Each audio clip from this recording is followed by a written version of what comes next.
everyone, my name is Kat and I'm the in-house LinkedIn trainer. Today we're going to be going through some ways that you can market your business and yourself on LinkedIn, how to optimize your profile and your company page, and some features that you should be utilizing.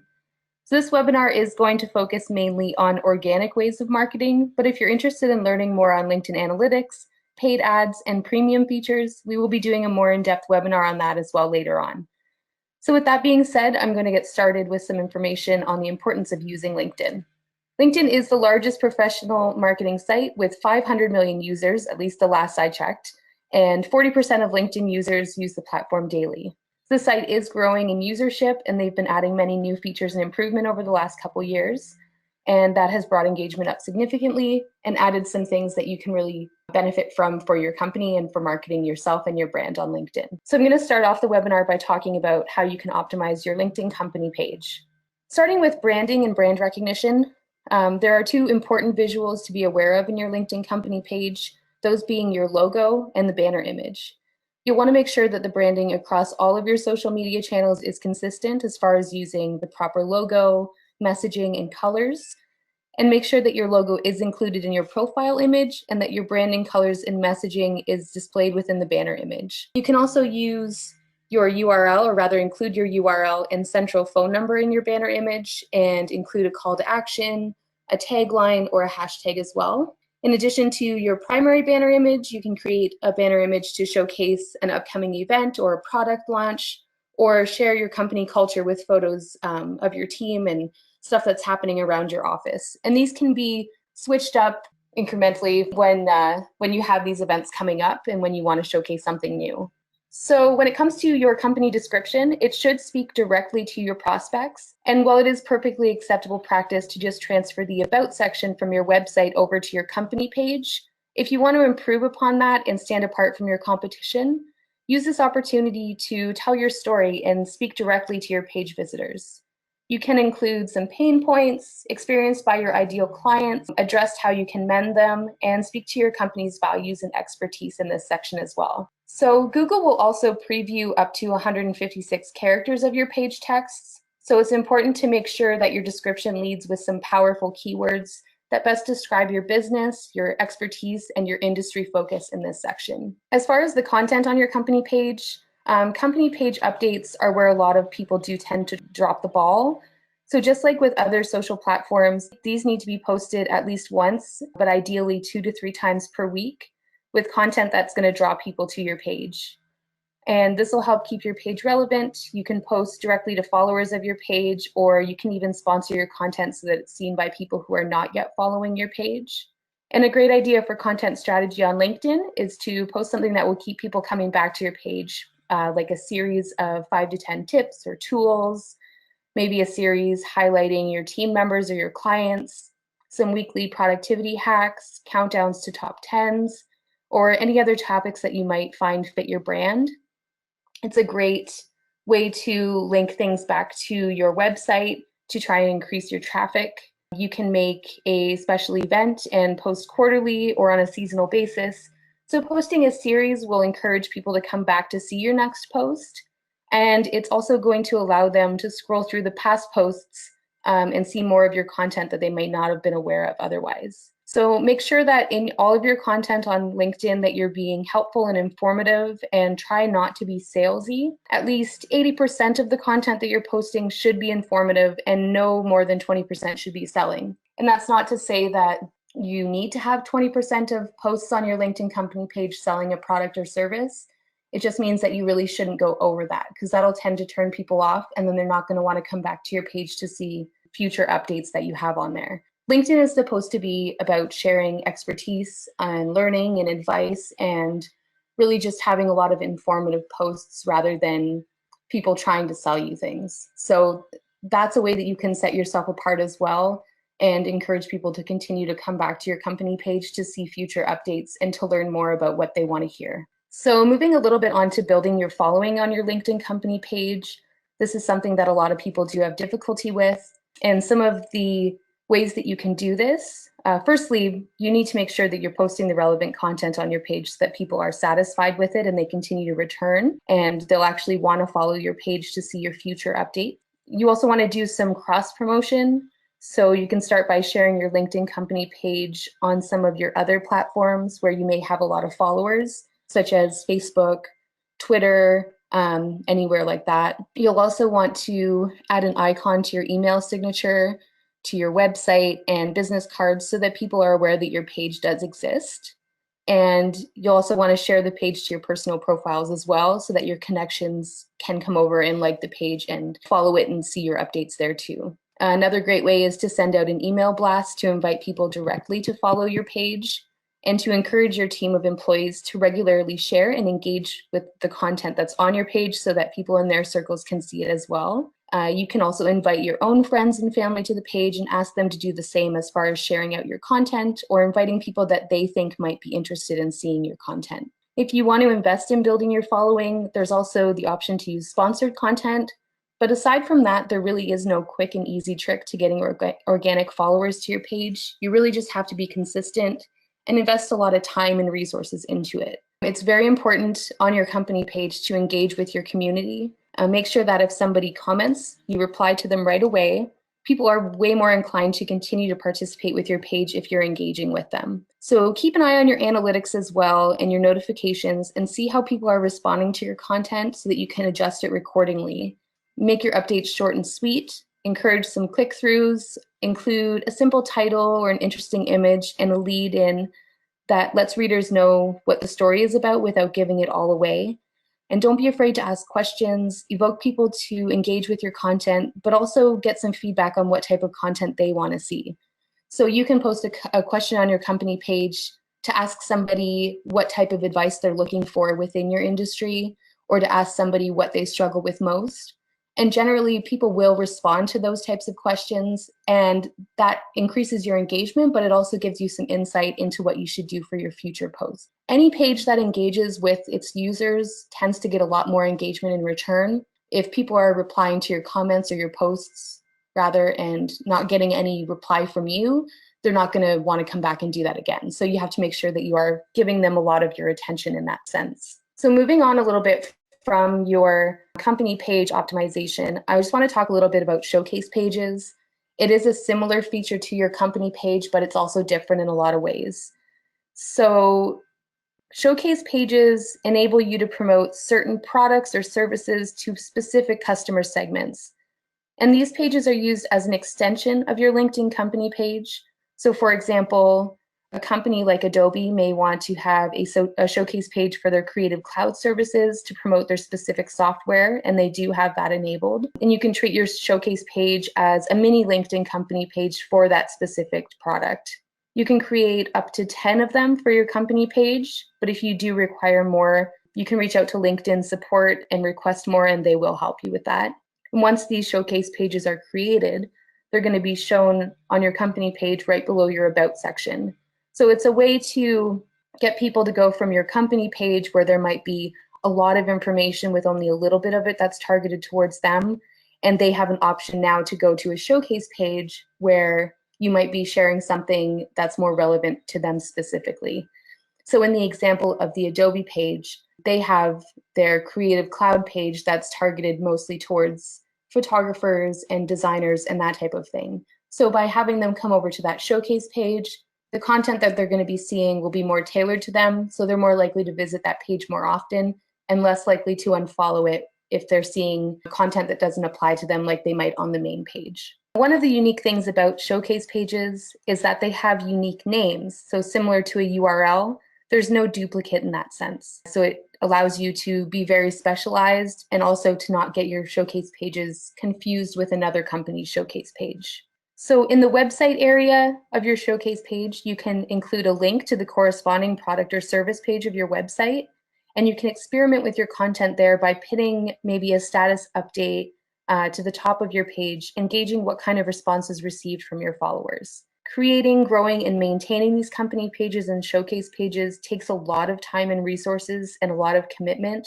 So you can't simply set them and forget them. You do need to follow up and do a lot with those pages to make them successful. And if you wanted to create a showcase page for your company, you can simply navigate to your LinkedIn company page, open up the admin tools on the top right corner, and it'll bring down a drop-down menu where you can then create that page. So here's just an example of where you might find a showcase page.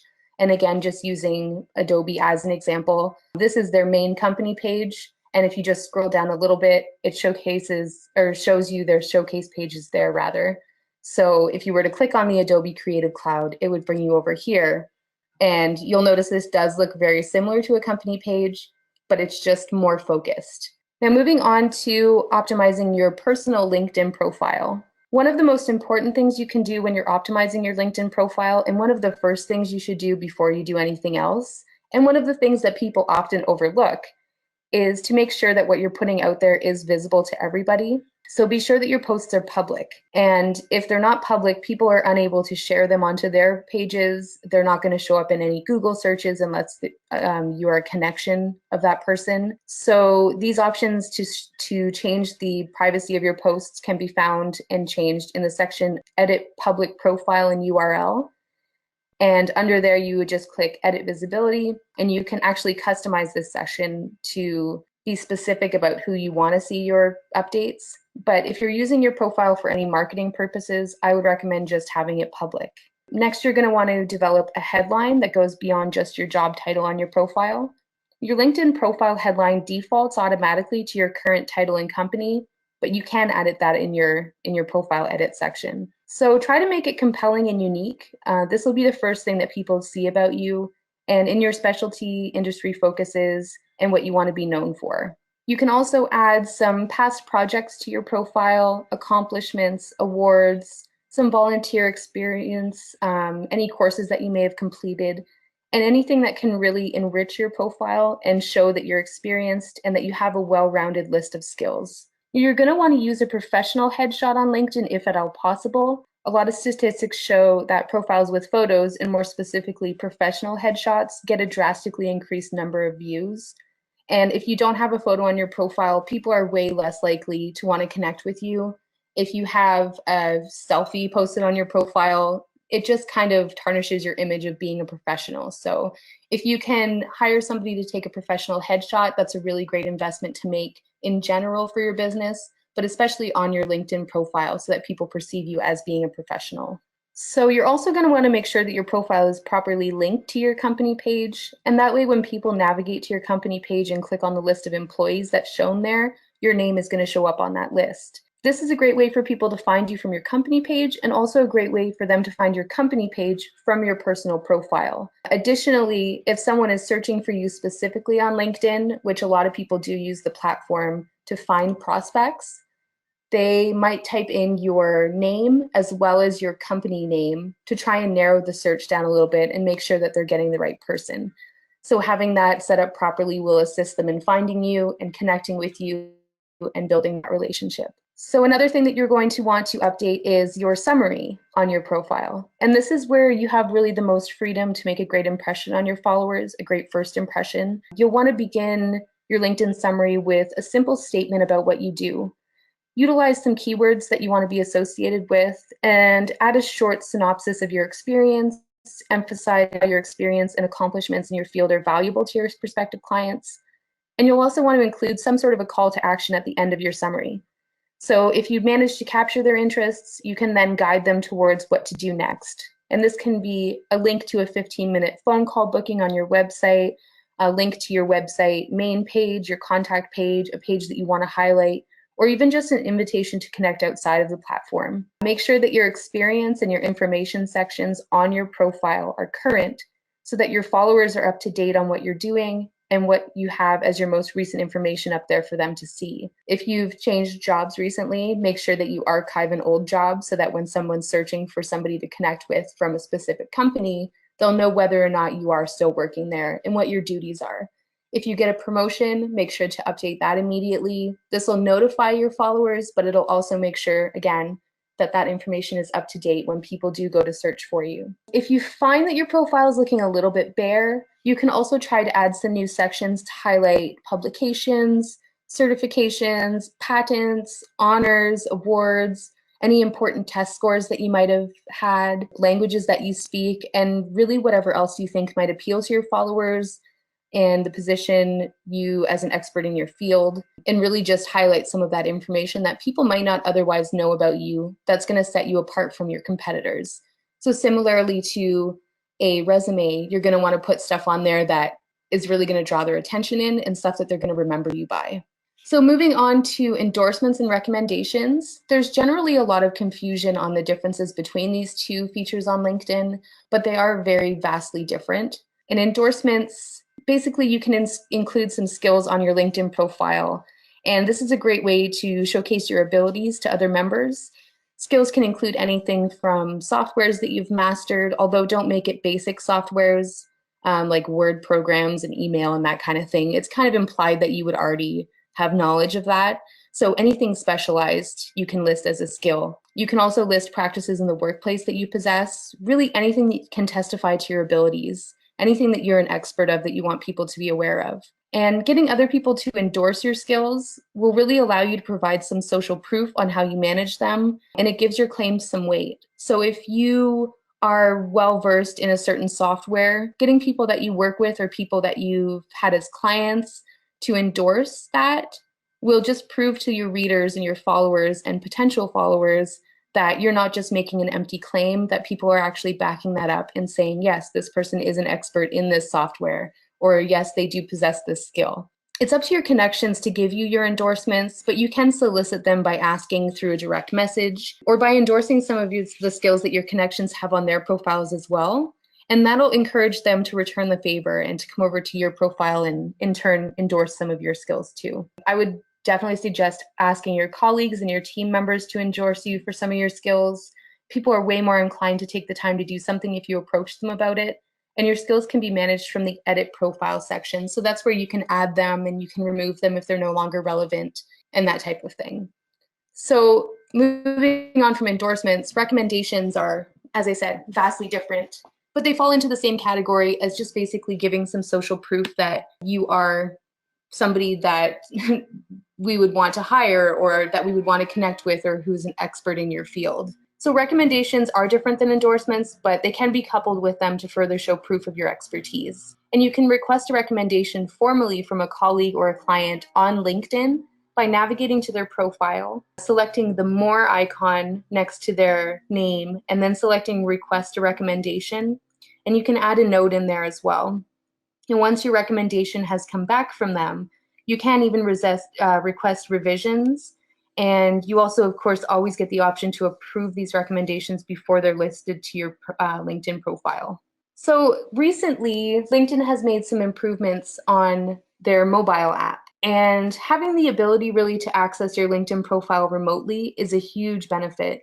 The faster you're responding to messages, the less opportunities you're going to miss from connections and potential prospects and potential connections.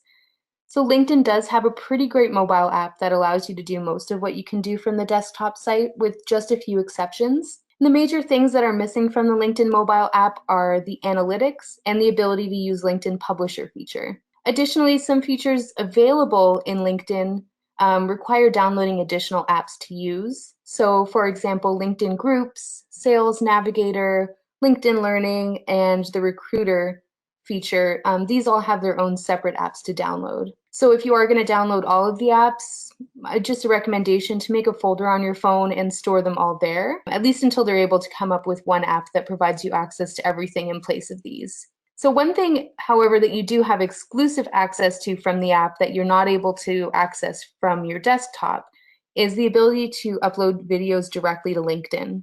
And this is a fairly recent development that was rolled out, I believe, August of 2017, and one that not everybody knows about or is taking advantage of. So it's a really great time to start using it to set your content apart. So just go to a little more detail on LinkedIn video. The benefits to using LinkedIn video, as opposed to just posting a link to YouTube or to your website where you have a video already uploaded, is that LinkedIn, just like most other social platforms, exclusively favors content that does not take you outside of LinkedIn. They want you to stay inside of the app or the platform so that they can make more money from advertisements, they can benefit from premium users and advertise for that service, and generally just keep you from leaving the site altogether.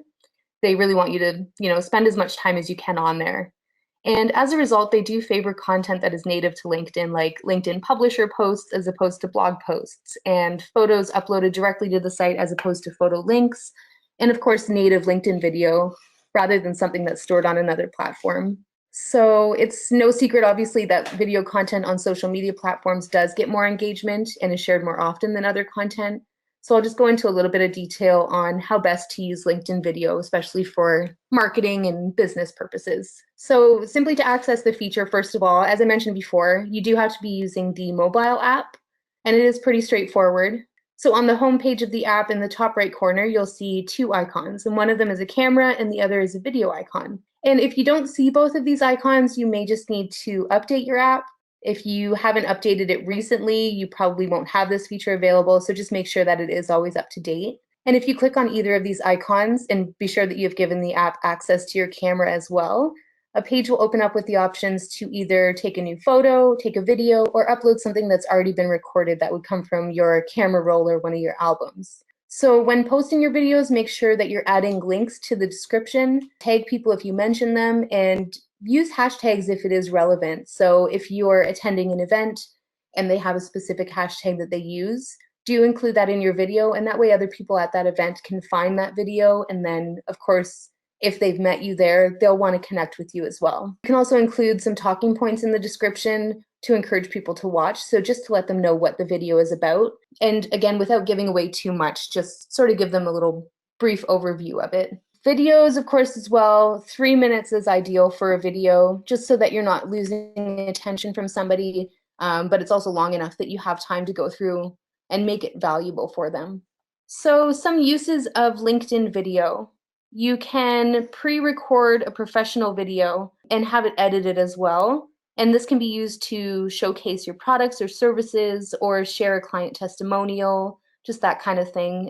Something that you may have hired somebody to come to your office and do. You can just download these from your website, or from another platform, and then upload the content to LinkedIn from there. And if you're using this type of video, try to use a video that has burned in closed captioning, since they do play muted by default, and there's no option to add captions on LinkedIn. As far as a video for event coverage, a great use of this feature is to upload real-time event coverage to your LinkedIn profile.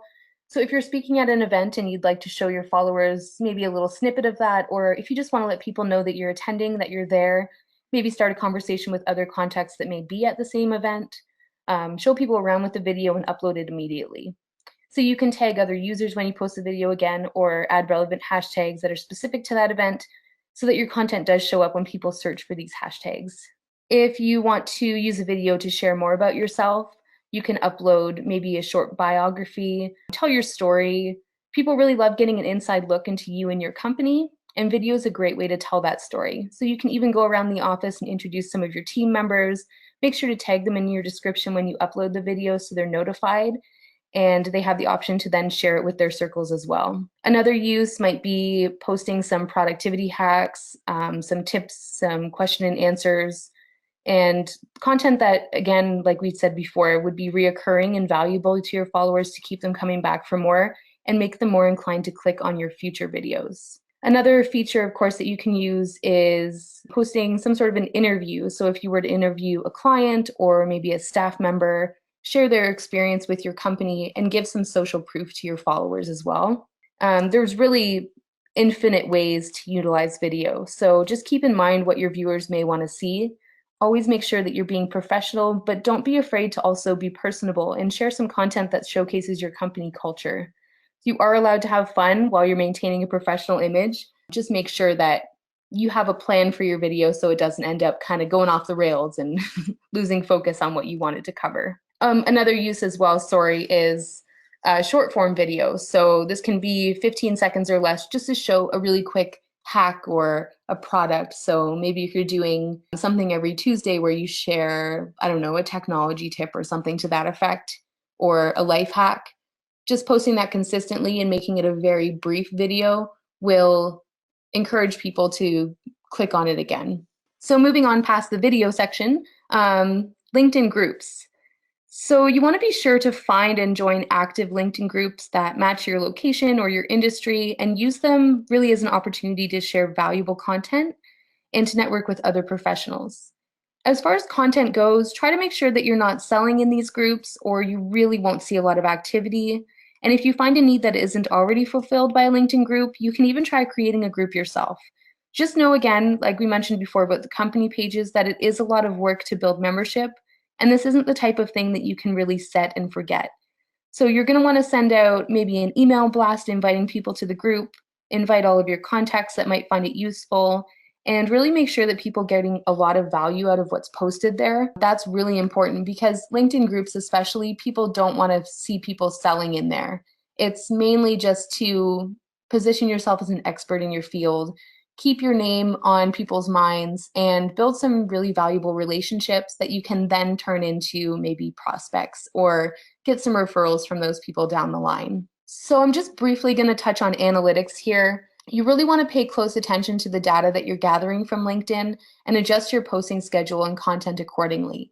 So if you're noticing that posts that you're putting out with certain types of images are getting a lot more feedback than other ones, or if something being posted at 9 a.m. is getting a much better response than something that's being posted at 5 p.m. And this does vary based on your industry, so there's no magic formula. But you want to adjust your posting schedule and your content for the future based off of those analytics. And I would definitely suggest checking in weekly and monthly to see how your posts are performing. There's a lot of different things that influence whether or not people are engaging with a post or whether or not they're seeing it. And that's data that you can gather over a longer period of time, even a few months, even a year, maybe sometimes, just to find out what your audience really is responding to best. And also to make sure that the people that you're targeting are the right people that you want to target and they're in your market, people that might be interested in your services. If you're getting 100 people who are responding to a post, but none of them are people that you want to connect with, then you are going to want to adjust your content. Another way to test effectiveness, of course, is to pin certain posts to the top of your page. And that way, when they go to your page, it's the first thing they're going to see.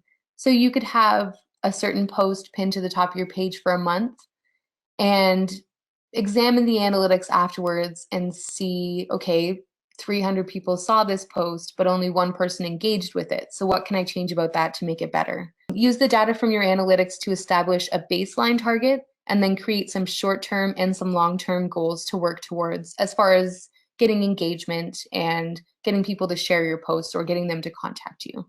So impressions, interactions, and engagement, those are three, I think, of the main aspects of your analytics. Impressions are the number of times each update is shown to LinkedIn members. So this is similar to the Facebook reach. This is just how many people have scrolled through their newsfeed or gone to your page and seen this post. It doesn't mean they've read it. It doesn't mean they've clicked on it. It just means that it has shown up somewhere in their feed. Your clicks are the number of people who click on your content, your company name, or your logo. This does not include interactions with your posts. Your interactions, however, are the number of times people have liked your post, how many comments have been left, and how many times it's been shared. And then your engagement is a percentage, and this percentage shows the number of interactions plus the number of clicks and followers acquired divided by the number of impressions. So this is basically a number that shows you the percentage of people who have engaged with your content in some way based on how many people it's been shown to. So some of the benefits of using LinkedIn analytics for your company. The key to engaging your LinkedIn audience is knowing as much as you can about them. In the LinkedIn Analytics tab, there is an option to see the age of your followers or the people who are engaging, their gender, their location, what mobile or desktop platform they're using to see your content, all that kind of stuff. And having that information will really help you not only to adjust the time you're posting, where you're posting to, all that type of thing, but also the content itself. So you can replicate your success by viewing analytics from specific posts to see how they stand up against other methods and adjust future posts, like I mentioned before. So check for some similarities in the content, the topics, and what call to action was used. And again, the example, if a certain type of image is really being viewed a lot and you're getting a lot of response from that, you're going to want to use that, an image that's similar to that in nature for future posts. If you have a call to action for people to click on your website and you find nobody's clicking on your website, you're going to want to adjust that call to action as well to get them more interested. Maybe by offering them a free download of an ebook or a discount if they come over to your website right away, or just evoking some emotion from them or letting them know that there's a special offer or something very valuable to them that they'll find by clicking on your website. The great thing about LinkedIn Analytics is that you can really visualize your data. They have a various amount of charts and graphs that allow you to see everything in more than just numbers.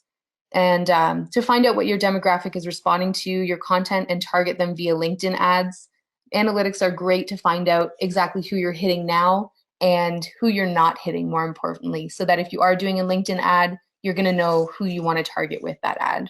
And here's just a quick view. This page obviously isn't set up yet, but this is just what you might find in a company page as far as your analytics go. So it's going to show you the likes that you've gained in the last 30 days, comments, shares, and follows. And that's sort of just an overview of everything that's happened on your page. And this is the part where you can choose what you want your graph to display. So with whether you want to see impressions, clicks, shares, followers, that social engagement percentage, you can see all of that here displayed in a graph.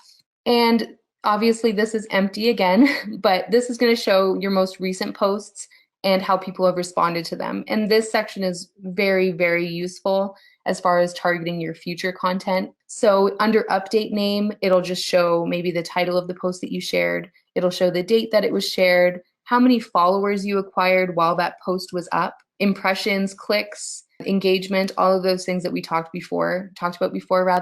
It's all going to show that stuff sort of in a more easy to navigate area. And you can sort those by which post performed the best or which one maybe needed some help and that type of thing as well. So thank you very much for tuning in to this webinar. If you, again, are looking to learn more about specifics to do with LinkedIn ads, any of the premium features and that type of content, we are going to be doing another webinar that goes more in depth to those features.